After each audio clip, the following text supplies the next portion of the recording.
¿Qué tal, hermanos? ¿Cómo están? Buenas tardes, noches, días, no sé, depende de a qué horas lo estén viendo el video. Y pues bueno, hoy vamos a empezar el capítulo número 14. Ahí, a ver, espérenme, déjenme quitar la cámara. Y ahí está, ¿no? Ok, ahí estamos. El Evangelio según Mateo, capítulo 14. Hoy vamos a ver lo que es la muerte de Juan el Bautista. Cristo cuando camina sobre las aguas, la multiplicación de los panes. Entonces, vamos a ver algunas cosas interesantes en este capítulo. Y pues, ¿qué les parece si empezamos con lo que es la muerte de Juan el Bautista, ¿no? Realmente es un triste final, ¿no? El que tiene Juan el Bautista, puesto que primero fue el que hizo el camino para que Cristo pudiera comenzar su ministerio. Y nos damos cuenta que aparte de ser su primo, pues era de gran importancia pues para él, ¿no? Okay, entonces vamos a ver por qué en primer lugar el por qué fue puesto en prisión. Acuérdense que Herodes había mandado a arrestar a Juan el Bautista porque él había dicho que no le era lícito tener a la esposa de su hermano, ¿sí?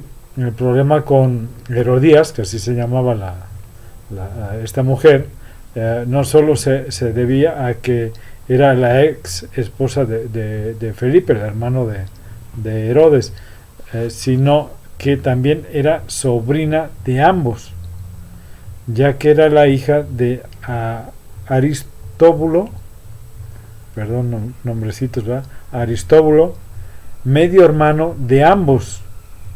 Todos ellos eran hijos de Herodes el Grande, ¿sí? Pero de diferentes matrimonios, ¿no? Era lo único, o sea, diferentes madres, pero el mismo padre. Herodes se menciona que era uno de los hijos menores de Herodes el Grande, ¿sí? Uno de los pocos que sobrevivió. ¿Se acuerdan que él empezó a tener miedo de que lo fueran a destronar y empezó a matar a todos sus hijos? ¿Sí se acuerdan, no? Que ya andaba medio loquito, ¿sí? Entonces Herodes era conocido como Herodes Antipas y era tetrarca de Galilea y Perea, ¿sí? En la familia de Herodes pues provenía de Idumea, que era Edom, era la parte de Edom, quienes eran descendientes de Esaú, ¿sí? Jacob, Esaú, ¿sí se acuerdan? No. Bueno, los hijos de Isaac, hijo de Abraham, sí, o Abraham.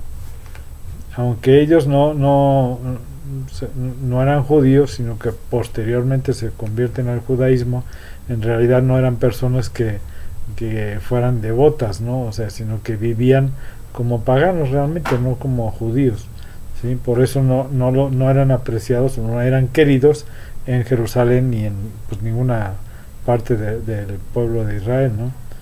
Dado que eran pues influyentes y afines a los romanos, y les fue dada autoridad por el gobierno de Roma para que gobernasen la región.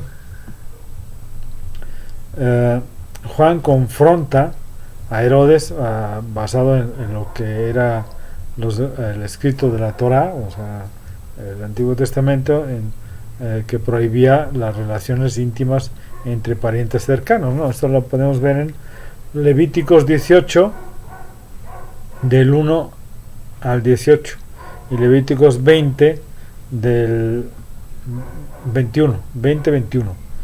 Pero Herodes no tomó bien pues ese llamado de atención, ¿no? Y entonces lo manda ay, perdón, se me fue esta cosa. Ay, ya. Perdón. Lo manda a arrestar y es apresado, ¿no? Pero bueno, su primera reacción fue querer matar al profeta, pero le dio miedo pues del pueblo, ¿no? Porque el pueblo lo quería bien a Juan. Entonces mejor se esperó. Ay, perdón. Y resulta que pues que no solo Herodes quería matar a Juan, sino que también Herodías quería que el profeta muriera, ¿no? Por lo que estaba diciendo acerca de ella. Entonces para lograrlo pues maquina un plan, ¿no? Conociendo la debilidad del esposo, que era bien libidinoso, Herodes manda a su hija del previo matrimonio, o sea, de la hija de Felipe, ¿sí? Para que sedujera en una danza a Herodes, ¿sí? Entonces Herodes le dice, ¿sabes qué? Lo que quieras, te lo daré. Y lo prometió en juramento, ¿no? O sea, le juró que lo que ella quisiera le podía dar. Entonces, ya o sea, ella aconsejada ya por la mamá, o sea, ya con el plan bien concebido, ¿sí? Le pide que le dé en una bandeja de plata la cabeza de Juan el Bautista. Entonces, pues como lo había jurado y había muchos testigos, pues no podía echarse para atrás, ¿no? Entonces le llevan ¿cómo se llama? La bandeja de plata con la cabeza de Juan el Bautista, ¿no? Y pues ya después ya se la lleva a la mamá para que viera que efectivamente habían matado a Juan, ¿no? El texto dice que pues que se entristeció, pero realmente no es que se haya entristecido porque tuvo que matar a Juan, sino porque Herodes se quedó con cargo de conciencia y llegó a creer incluso que Jesús era la reencarnación de Juan, ¿sí? Pero bueno, al final de todo, pues a los discípulos de Juan se les es permitido llevarse el cuerpo y pues le dan una sepultura digna, ¿sí? Del maestro, ¿no? Entonces lo entierran con dignidad, ¿sí? No, aquí, sí, ahí está, ¿no? Sí, aún está. ¿Cómo reaccionó Jesús a la noticia de la muerte de Juan, ¿no? Pero bueno, vamos a ver una cosa antes. Uno podía preguntarse por qué Dios permitió que pasara esto con Juan, ¿no? Pero bueno, así como pasan muchas cosas malas en el mundo que no son culpa de Dios, sino que es por la maldad del hombre, por la maldad precisamente de esta mujer, ¿sí? Entonces es que pasan estas cosas, ¿no? Pero por otro lado también recuerden que ya había terminado el tiempo de Juan, ¿no? Entonces también era tiempo que los discípulos de Juan abrieran los ojos y se fueran con Jesús, ¿sí? Que lo siguieran, ¿sí? Ahora, ¿cómo reacciona Jesús ante la noticia de Juan? Bueno, al oír esto, él se retira a una barca porque quería pues estar solo en un lugar desértico, perdón, y las multitudes no lo dejan. Evidentemente Jesús sintió la necesidad de pasar un tiempo a solas con el Padre, pero la multitud no se le permitió, ¿no? Entonces enseguida van hasta donde él estaba, ¿no? Pero bueno, vemos que realmente Jesús quería estar a solas, le afectó la noticia de la muerte de Jesús, de Juan, pues que no solo era su primo, sino que él, como les dije, era el que había abierto, ¿sí? Y preparado el camino para la llegada del Mesías, ¿no? Acuérdense de Isaías 43:5, ¿no? O Juan 1:23, Marcos 1:25.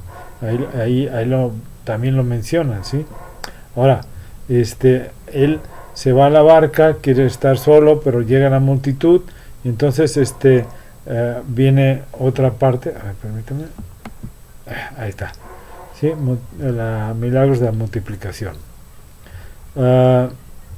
Vemos como Jesús necesita ese tiempo estar a solas, ¿no? Pero no es posible, debido a que mucha gente lo buscó, ¿sí?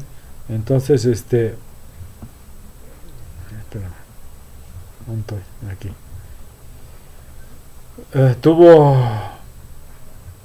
compasión, ¿no? de la gente que se le acercó, y sanó a los enfermos que le llevaron, ¿no?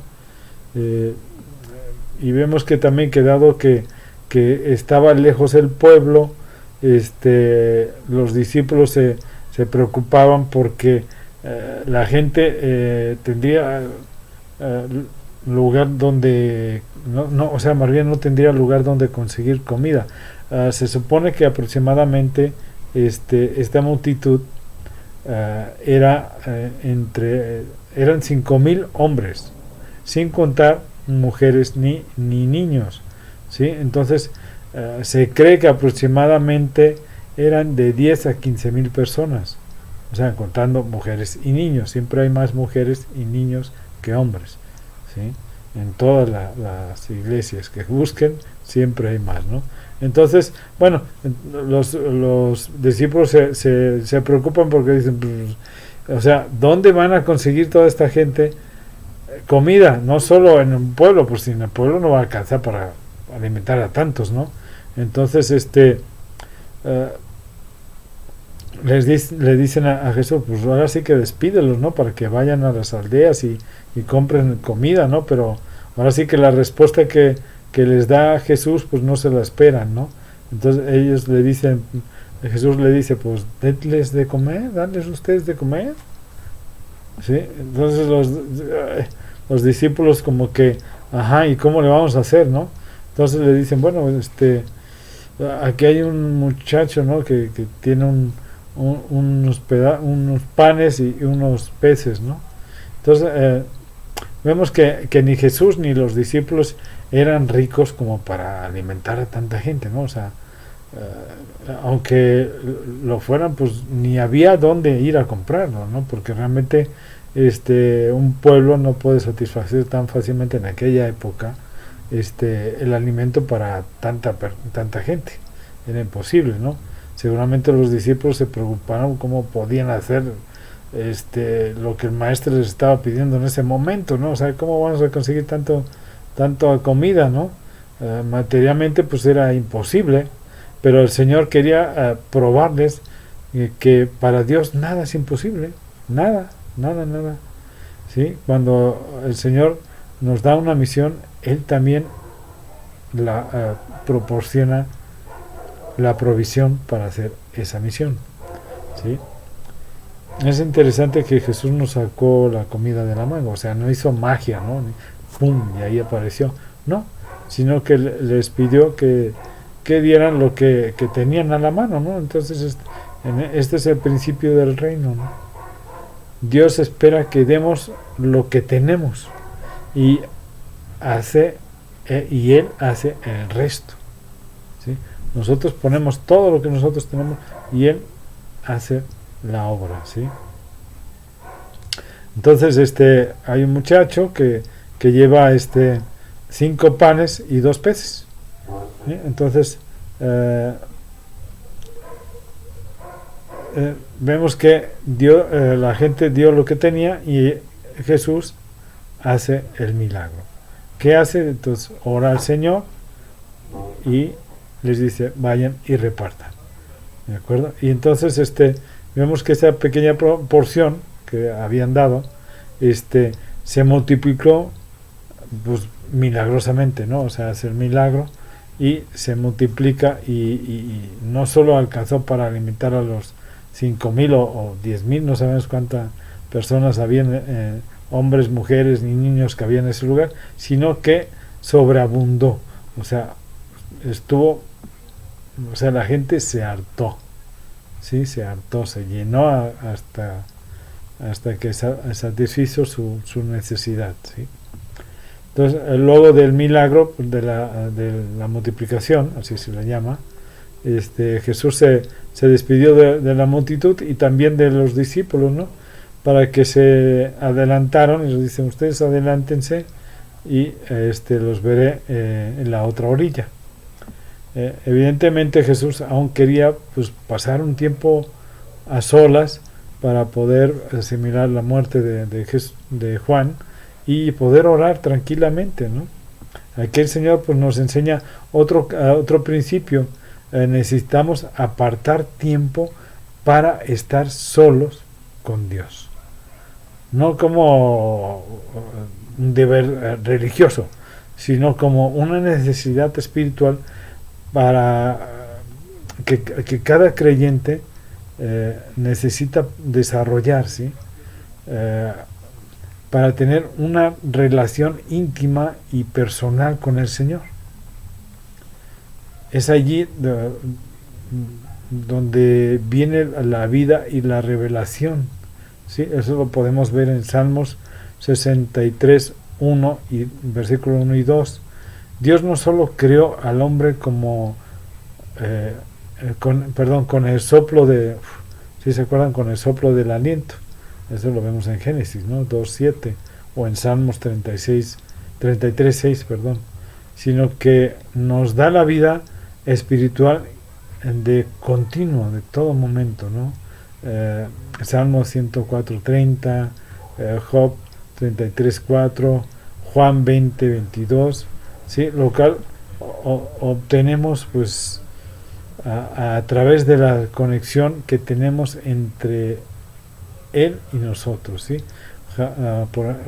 Les voy a comentar el Job 33:4, ¿no? Que nos dice: el Espíritu de Dios me ha hecho y el aliento del Todopoderoso me da vida, ¿sí? Entonces Él es el que, ¿no? Esa relación que nosotros podemos llegar a tener entre Jesús y nosotros, entre el Padre y nosotros, es la forma que nosotros podemos ver la guía que Él nos puede dar para nuestra vida, ¿sí? Para salir no sé, de sufrimientos, de problemas, de ahorita con todo esto de la pandemia, de estar así encerrados. Ya sabemos que nos da ese problema que tenemos de sentirnos agobiados, frustrados, sentirnos así todos llenos de problemas. Entonces Él puede ayudarnos a salir de todo esto, ¿no? Pero necesitamos esa unión, ¿sí? Que tiene que ser entre Él y nosotros, cada uno de nosotros. No es en grupo, sino es uno a uno, el Señor con nosotros, ¿sí? Jesús camina sobre las aguas, ¿no? Ahí, miradlo, espérame. Ahí está. Jesús camina sobre las aguas.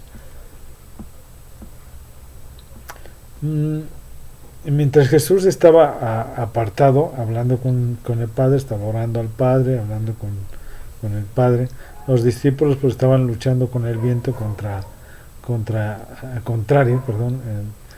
el viento que había en el lago. Es famoso por ese tipo de viento que es contrario y es muy fuerte y hace que las barcas pues se hundan muchas veces, ¿no? Entonces sí es muy traicionero ese viento que azota en ese lugar, ¿sí? Entonces en el contexto, perdón, el texto no dice que tuvieran miedo, ¿sí? Sino que aparentemente habían aprendido ya a confiar en Dios luego de una experiencia similar, si se acuerdan, en Mateo 8, 23 al 27, pero no sospechaban que Jesús los alcanzara pues a la mitad del lago, ¿no? ¿Sí? Entonces en ese momento los discípulos pues, se espantan, ¿no? Y se turban, se decían, pues es un fantasma, ¿no? Empiezan a gritar ahí, ¿no? Pero entonces Jesús los calmó, dice, no, tranquilos, soy yo, ¿no? Soy Jesús. Entonces ya ellos como que se van tranquilizando, y cuando, como el buen discípulo, Pedro lo ve, entonces le dice, maestro, mándame que vaya yo a ti, ¿sí? Sobre las aguas. Entonces le dice, ven, o sea, nomás le dice, ven, ¿no? Entonces resulta que Juan empieza a caminar sobre las aguas, y nos damos cuenta que en ese momento pues él está caminando y empieza a ver el agua cómo se va haciendo así las olas, ¿no? Bien fuerte que estaba el aire, y entonces en ese momento él pierde o sea, que el piso, pierde el piso y se empieza a hundir, ¿no? Entonces Jesús le dice, oye, ¿por qué haces eso, no? ¿Por qué tuviste miedo? ¿Por qué te tuibeaste? Ay, dice, hombre de poca fe. Y entonces él voltea a verlo, ¿sí? Pedro camina sobre las aguas, pero en ese momento pierde su fe y se empieza a hundir, y entonces lo voltea a ver y le dice, ayúdame, ¿no? Entonces en ese momento Jesús estira la mano, lo toma, lo agarra y lo levanta, y entonces en ese momento es que él empieza nuevamente a caminar junto a Jesús, ¿sí? Y llegan hasta la barca. Entonces eso es pues ahora sí que Jesús digamos que lo salva, ¿sí?